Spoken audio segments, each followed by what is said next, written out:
Good morning and welcome to my show. I'm your host, Danny Graham, and I both invite and encourage you to walk with me on the road to wisdom. Come on, y'all. Let's walk.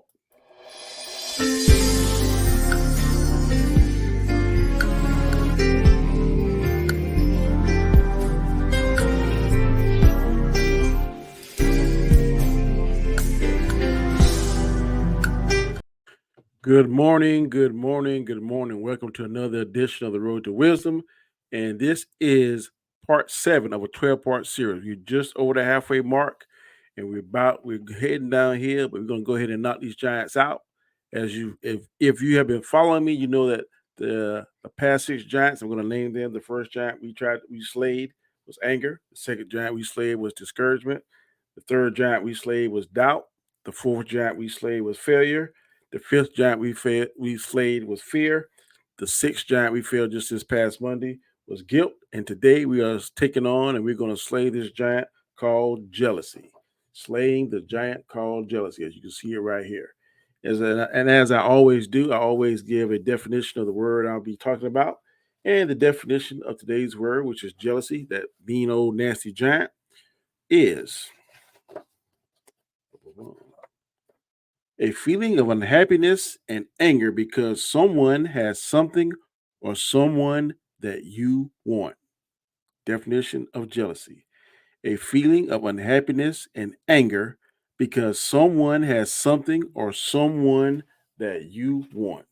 Green eyed jealous. We all have been there, we all have felt it, and boy, it's not a good feeling. It's probably one of the worst giants that we're going to talk about out of all of them. But jealousy is something, if left unchecked, it can poison the most righteous person. But anyway, let's go ahead and get into a couple of scriptures that's going to enforce and the word jealousy, and it comes from the book of Psalms, the 107th chapter, the ninth verse, and it says, "For he satisfies the longing soul and fills the hungry soul with goodness." For he, God, satisfies the longing soul and fills the hungry soul with goodness. Hmm. Let's see another one. Yes, this is a good one. First Corinthians, the 13th chapter, the fourth verse, it reads as follows. First Corinthians 13, chapter, fourth verse reads as follows. Love is patient and kind. Love is not jealous. It does not brag, and it is not proud. Say that one more time. First Corinthians, the 13th chapter, the fourth verse reads, Love is patient and kind. Love is not jealous. It does not brag, and it is not proud. I'll give you one more. This comes from the book of First Peter, the second chapter, the first and the second verse. First Peter, second chapter, the first through the second verse. Be done with all deceit, hypocrisy, jealousy, and all unkind speech.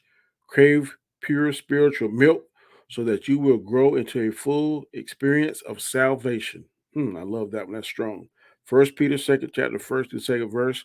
Scripture reads, Be done with all deceit, hypocrisy, jealousy, and all unkind speech. Crave pure spiritual milk. Say it one more time. Crave pure spiritual milk so that you will grow into a full experience of salvation. Those are the scriptures talking about jealousy. And I'm going to read to you one of two quotes I have about jealousy. And then we're going to get into today's topic. Huh. Jealousy is like drinking poison and waiting for the other person to die. Let that sink in. Jealousy is like you drinking poison, but wait for somebody else to die. That's accurate. Jealousy can be such a poison that if you don't get it under control, it's going to eat you up and eventually kill you. Spiritually, it can kill you. Probably if enough jealousy and enough thing can drive you insane till you do something that can lead to someone killing you, or lead to you going to prison, or lead to you losing someone, or leads into something very negative and something very unfortunate to happen. But jealousy is like drinking poison and waiting for the other person to die. Jealousy is a poison. If you don't get it under control, if you don't get on the right track spiritually, it will contaminate your soul. The same way in the Bible, Cain let his jealousy for Abel poison him, so much to the fact that he killed his own brother. Jealousy is a very vicious, a very insidious emotion, and it's one of the many tools in the devil's toolbox. It's one of the many tools in the enemy toolbox, and he can throw it out at any moment. And if you're not careful, it can destroy your family, it can destroy your profession, it can destroy your peace of mind, it can drive you crazy, it can drive you wild, it can drive you insane. Jealousy is just something that's just it grows and it grows like a cancer, and you gotta root it out. You gotta pray it out. You gotta get a hold of yourself, and you just gotta work through it. You just gotta ask God, please take away this negative emotion because it is killing my spirit. It is killing my connection to you. If you allow it, and it's killing your connection with other people. It can kill, like I said, a friendship. It can kill a marriage. It can kill relationship in church, a relationship at the job, any form of any form of fashion in any aspect of your life. Jealousy can kill it, or it can make it very uncomfortable. Today, we're going to talk about six types of jealousy. I'll look online and say, what types of jealousy is out there? And I saw an article and it talked about six different types of jealousy. So I'm going to tell you the specific jealousy, and I'm going to give you a example of it. The first type of jealousy we're going to talk about is romantic jealousy.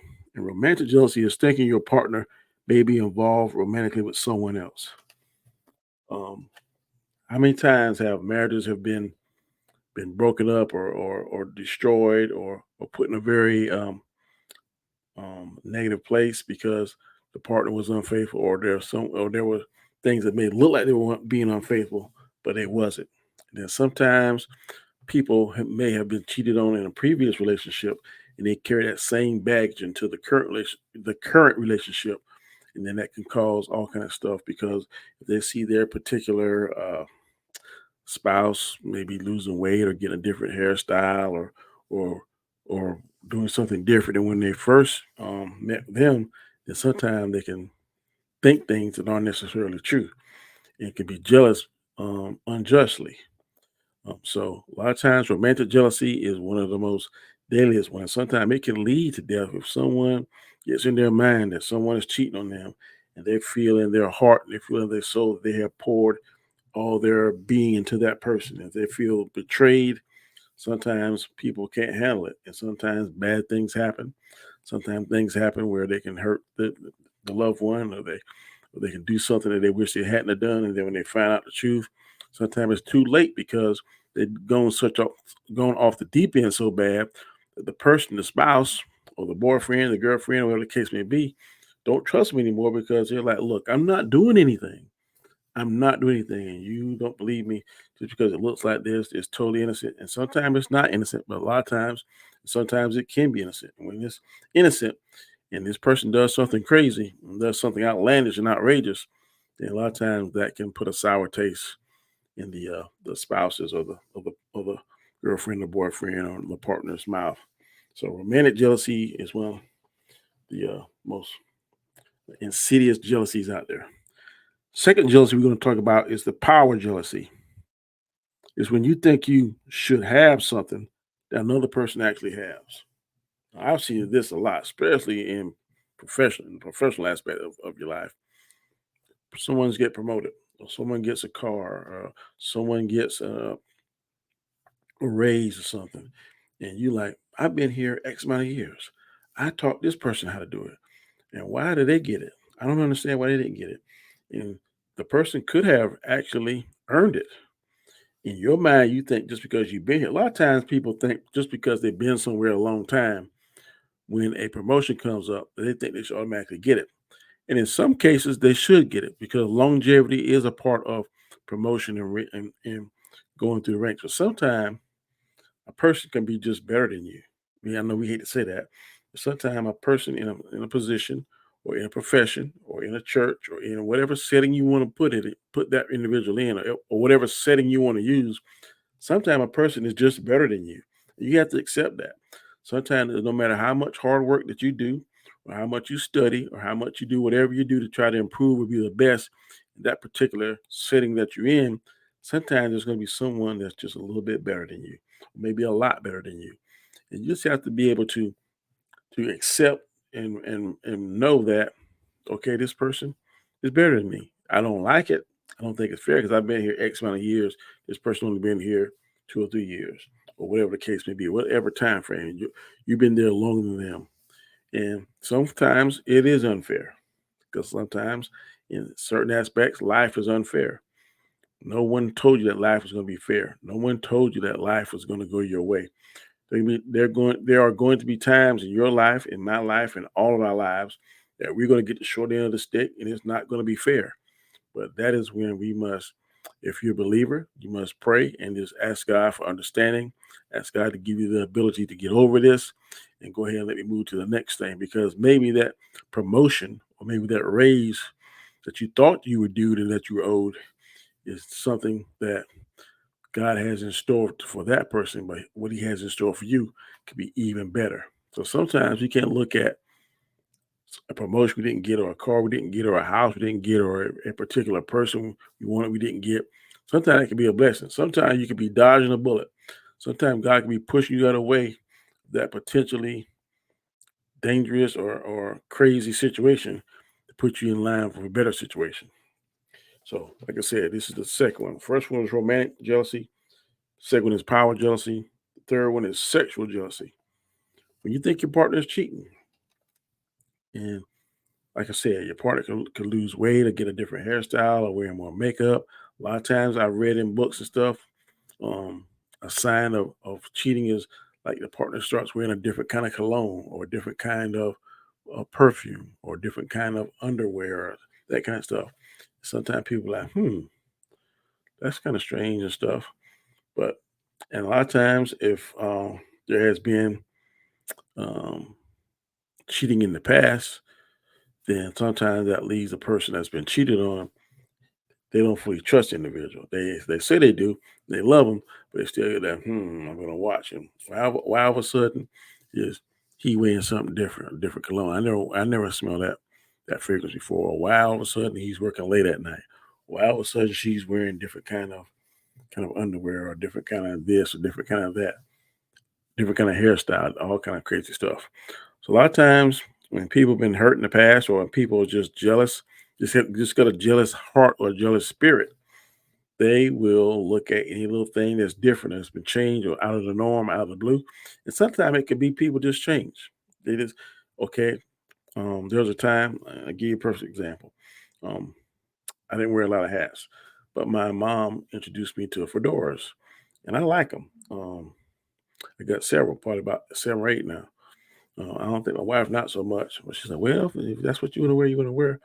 But it's not that I'm trying to change the image or nothing. I'm getting older, and I like the way it looks, especially when you're in a nice suit or when you going to a social event. Sometimes the fedora could be that special thing that's kind of like the cherry on the top that kind of makes the outfit complete. So and that's just like a weak example, but it's an example that I just off the top of my head. But a lot of times when people see spouses or boyfriends or girlfriends see something change drastically, then sometimes they can be like, what's going on? Then the schedule start changing or um, the phone, they hide the phone or all of a sudden they put a code on the phone, that kind of stuff. Sometimes that can people can be jealous because they love the person and they think they're cheating, and that definitely infuriates a man. A woman too. A man, that can drive them over the edge if they think somebody else is messing with their woman. And I'm sure it's vice versa. The fourth jealousy is pathological jealousy. And pathological jealousy is when you think something about someone in a irrational manner and you don't really have proof. This person does something and look like they're doing something, and you automatically jump to they're doing something. Don't have no rationale to what your accusations are. Don't have any concrete proof. It just looks a certain way, and you automatically go to the negative end of the spectrum. Yeah, they're doing this because they never did this before. Yeah, the reason they're late like that, I guess they're going to see Johnny, or you see them maybe possibly talking to somebody that you don't know. You automatically jump to the assumption that yeah, that's somebody messing with, or where you at, or calling every 5 minutes, or doing all kind of crazy stuff.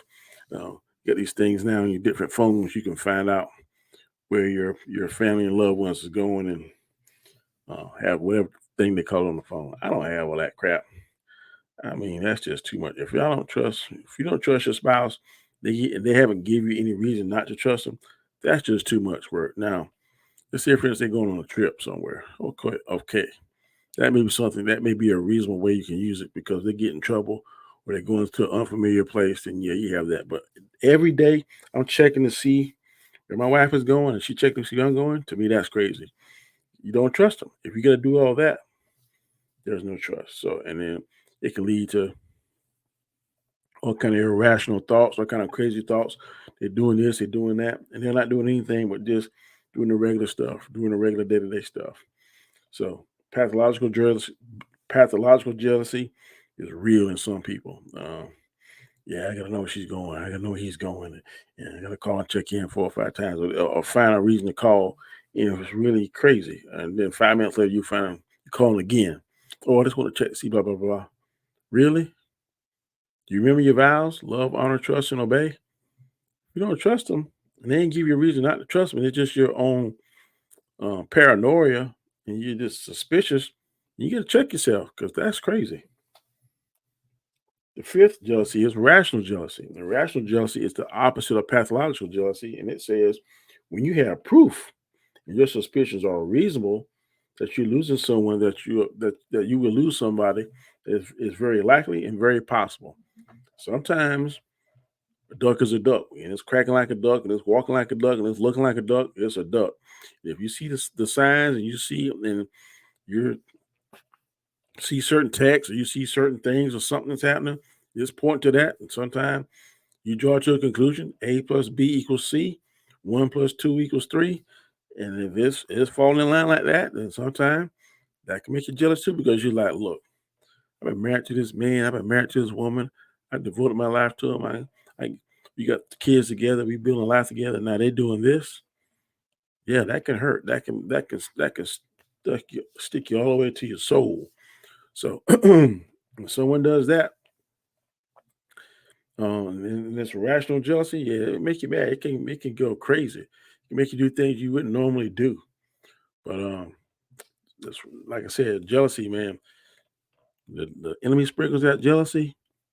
If you're not prayed up, if you don't have good self control, strong faith, and just put it at God's feet and let Him handle it, yeah, it can make you do some crazy things, make you do some foolish things, things that when you think back, you're like, why in the world did I do that? I can't believe I did that.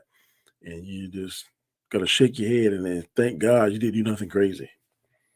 The last thing is family jealousy. And family jealousy is usually between siblings. A lot of times siblings will feel like the parents like one more than the other one. Or the parents favor one more than the other one. A lot of times you hear this in older children and the younger children. The older children seem to been raised up harder. And then when the baby comes along, the parents usually are older, a little bit more well seasoned as parents, and they tend sometimes, and not all the time, but they tend to let the baby get away with more stuff. And then the older sibling, like, man, we tried that right there, man. We got punished, we got this, we got that. Now so and so does, and mom and daddy, they don't do nothing. And a lot of times we see that. A lot of times I've heard that. And another part of family jealousy too is sometimes parents can be jealous of their children, especially if their children are very successful. Or and sometimes I'm gonna give you and like in the sports world, if a son is better than a daddy or a daughter is better than a mama, sometimes that can lead to jealousy. And a lot of times in the regular Joe Schmo, the parent could let's just say be a banker, or the parent could have been let's say in the armed forces, and the parent rose to the rank of captain, but then his son or daughter come along, they rise to the rank of lieutenant colonel or even general. And sometimes that can rub the parents wrong, and it shouldn't. They should be proud of their child and should want the child to be better than they are. I know I want my son to be better than I am, and my daughters to be better than I am. Um, but some parents just don't feel that way. They think that they should be the best and that They should always be a step ahead of them. I guess in every aspect of life. And to me, that's just crazy.